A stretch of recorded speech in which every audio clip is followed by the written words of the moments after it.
So now I've got to replicate what he's been doing. And every time Bournemouth have done this with whoever, with Sinisterra, with Tavernier, with David Brooks, whenever they're called upon, they're just all putting in really good performances. And even if everything doesn't come off for them, the graft is there. It's like when we used to watch Thomas Frank's Brentford when they come up first. And you'd be just thinking, the absolute buy-in that this man has gotten from his team, where every single one of them is leaving apps. They're walking off this pitch and they're shattered. None of them skipping off the pitch with loads of energy left. If they're on for 20 minutes, they're emptying the tank in those 20 minutes. If they're on for 90, they're crawling off the pitch by the end of it. You're kind of getting that with this Bournemouth team as well. And it all just speaks to how good a manager this guy is. Do you know one of the other names that we haven't touched on yet, but who I do think shows the really, really, really good man management of Iraola, but also probably the like we spoke about before, the lower profile of Bournemouth, where you are able, at least initially, to sort of fly under the radar a little bit. It's not a player I like in the slightest, but absolutely have to sort of point out that he's been much improved this season, is Kepa. Yes.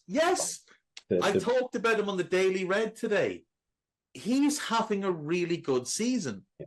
But we talked about him before, Karl, where we were both, I think, of the impression that the big high-profile bright lights club just didn't suit with his personality.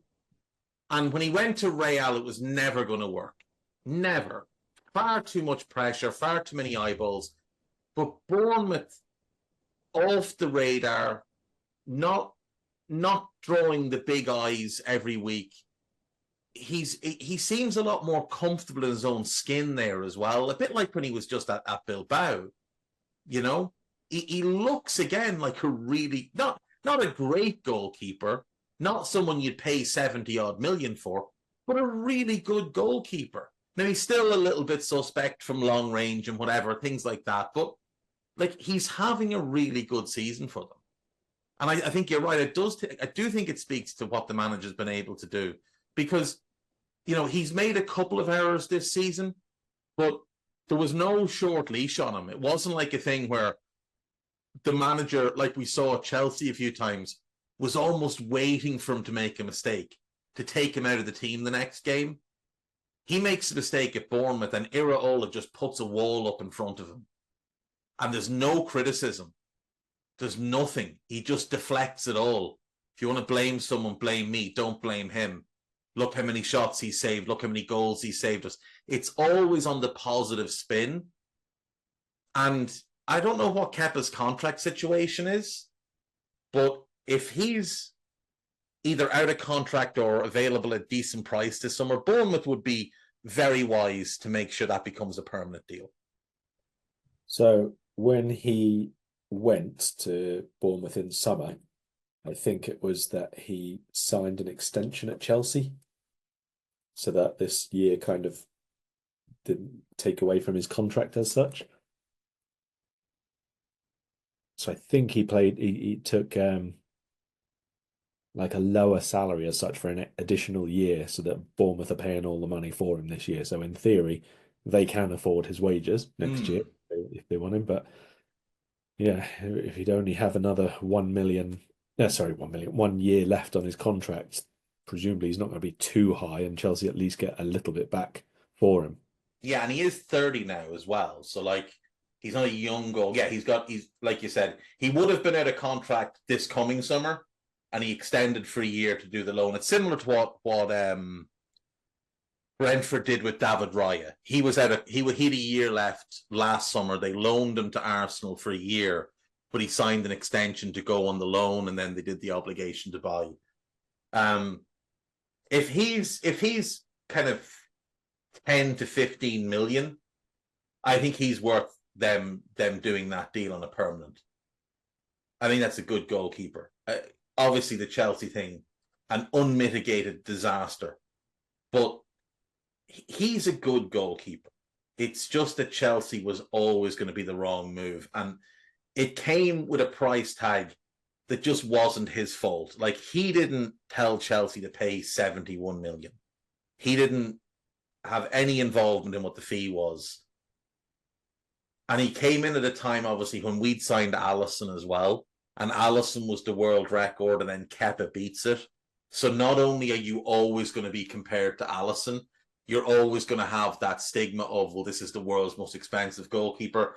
And here we are 7 years later. He is still the world's most expensive goalkeeper. And as far as I know, Alisson's now third on that list, because wasn't Onana with the add-ons, I think, a little bit more than... I could be wrong about that, but I think I'm right. Either way, like, it's just... It didn't go well for him at all. No, Alisson's still number 2. Alisson is still number 2. But Alisson was fine with the pressure. And Liverpool's not like Chelsea, where people are going to turn on you in an instant. It just didn't work at Chelsea. And obviously that cup final debacle and the penalty shootout and all that just set things up. Reading a New York Times piece here, which is from earlier in the year. Their suggestion is that included in either in the contract or the loan, it doesn't specify, that there's a 5 million release clause that if certain happen, like, that's an absolute steal if they get things like this again another 2 years. Yeah, that's the thing. And like, that's it. At 5 million, if you get one more good year out of him, you're like happy out, because clubs are paying 5 and 6 million to loan average players now. You know, we got a 2 million loan fee for Besetic, who's a child coming off a long injury. So if you can get him for 5 years, or for 5 million on a 3-year contract at, you know, what would be reasonable enough money, because he's made his money. Like, Chelsea were paying him handsomely for a long time. Why wouldn't you do that? And if you're him, why wouldn't you do that?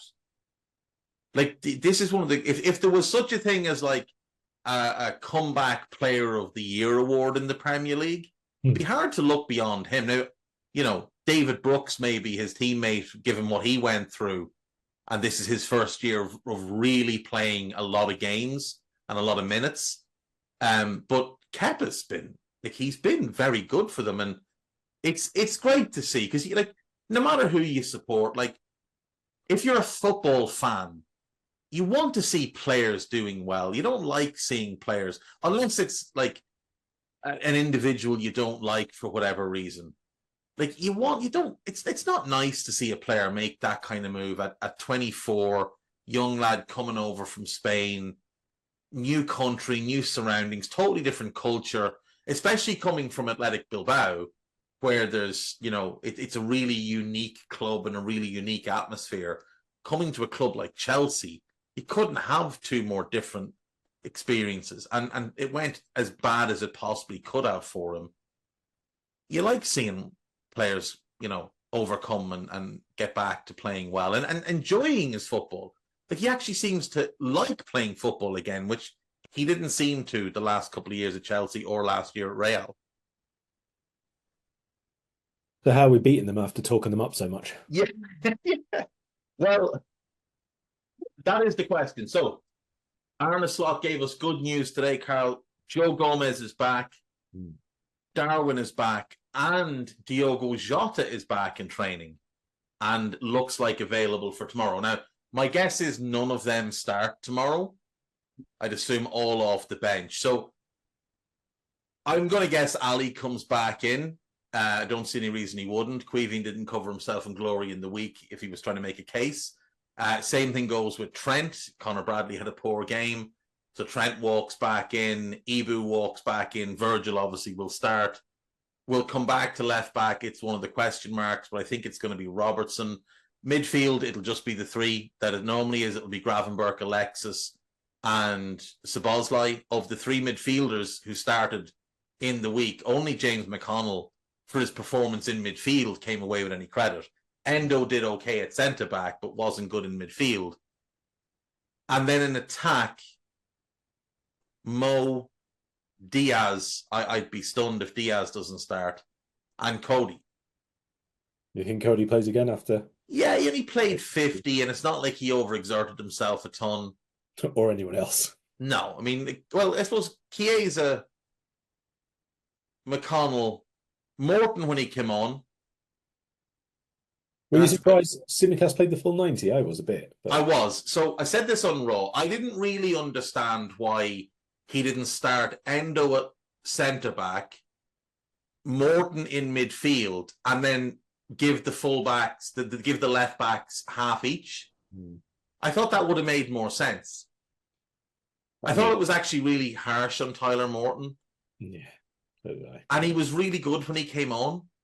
Like, he's one of the better players on the pitch when he came on. I just don't think it makes any difference now. I've said that his last couple of starts, he's just in a position that it doesn't matter what he does. No. It's just, no.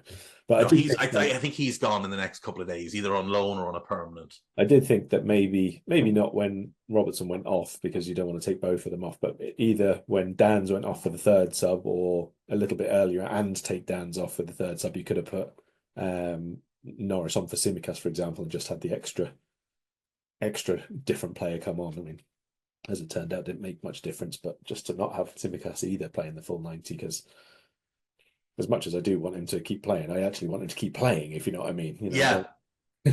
No, I agree. I was actually a little bit disappointed that when he brought on the last sub, he didn't just bring on the 3 subs he could have made. And just give, like, whichever young players, James Norris, Trent Cone-Doherty, Kieran Morrison, give them the experience of playing in the Champions League.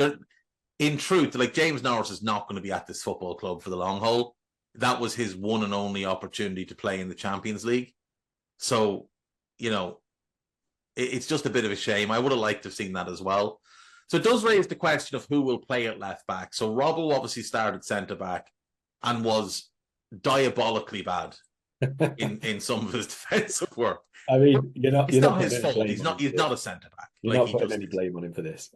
No, I'm not. Like, I said this on Raw. Okay. It's not his fault. Like, he's not a centre back. He's never going to be a centre back. He was trying to take on more than he was capable of. It was almost like he was asked, "Do you fancy playing centre back?" And he just said, "Yeah," because he's Andy Robertson, and whatever you ask him to do, he'll say yes. And he sat at home or in the hotel the night before the game and thought, "Geez, I don't know how to play centre back. How do you play centre back? Well, Virgil plays centre back like this. I'm just going to play like Virgil," and it just didn't work for him because he's 5'9" and he's not a centre back. But he wasn't good. But he hasn't been good at left back either, is the bigger point. But he will be playing there at the weekend. But he will be playing the weekend, won't he? Because he came off on 60 or whatever it was, 67, and Costas played the 90. So it's Andy Robertson starting left back, isn't it? Yeah. That could be nasty work if he's up against Semenyo.